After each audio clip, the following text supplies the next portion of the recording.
borders open, I mean, the first thing I suppose you must be hoping is it stays that way. We'll get a WA announcement, we think, later on today. But it's incumbent on state leaders here not to see a couple of cases somewhere, throw the borders back up. That just loses all confidence in people booking flights, hotels and so on. Your finger absolutely on it. This issue of confidence is the killer in this story. And what we're now going to need is hopefully the Prime Minister stepping back into the fray with National Cabinet. And he's been very committed to trying to bring this about in the past. But what we need now is a uniform set of triggers for opening and closing those borders, because the opening, closing will be the death to any sort of confidence in the industry. Yeah, when we had the Premier of Queensland on last week, she'd said the day before that there'd only be a change again on the borders with, quote, a major outbreak, but wouldn't describe what that is. So is that what you're talking about? I mean, if you have a clear trigger, and perhaps it has to be a parameter rather than, 8 cases, that's fine, but 10, no, that's when we'll close them. But at least a sense of when things would change, so that if people see a couple of cases in Victoria and they're a Victorian with a booking in Queensland, they don't panic. Correct. And I think the issue here is it's about the travellers, but it's also about the industry. Industry needs to be able to understand what is a trigger for an opening or a closing of the border. I think the most critical part of this, though, is that governments need to move into the space that New South Wales and Victoria have very much been in for some time. And that is manage the risk, don't treat everything as an emergency. And given that the virus, unfortunately, is going to be with us for a while yet, even with the prospect of a vaccine, we just have to handle this more sensibly, and people need some certainty. So let's assume all of that happens. We're in a recession, of course, but with unprecedented stimulus in the economy, a lot of Australians, actually right now, not everyone, but a lot have cash in their wallets and they can't go overseas.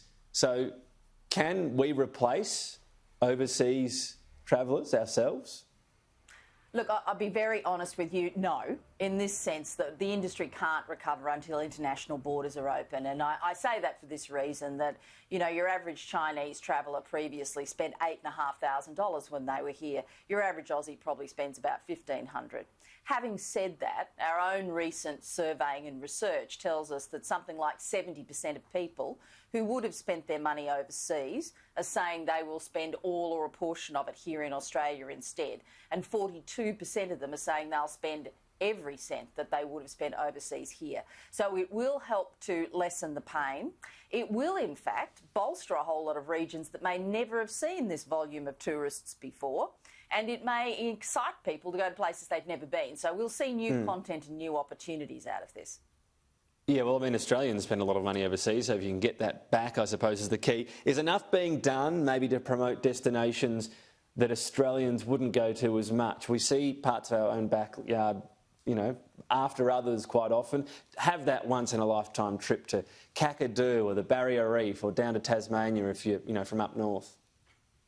Well, look, I think the interesting thing is that when South Australia closed, there was a big rush of people changing their bookings to the Northern Territory. So I think there's a very much larger proportion of Australians who've had the joy of going to Darwin, which is a fabulous place, and other parts of the Northern Territory. I think what we need to understand at the moment is, though, that people still feel mainly safe in their own vehicle.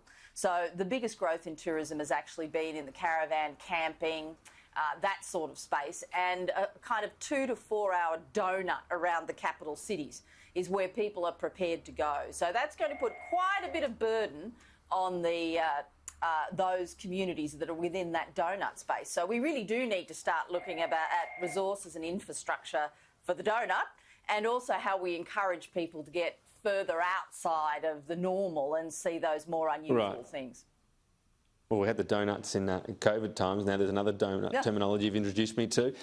Just finally, plans on getting overseas visitors in. I suppose the tricky thing in Australia that we have to make sure we don't reintroduce COVID, particularly given, you know, the propensity sometimes for slightly new strains and so on.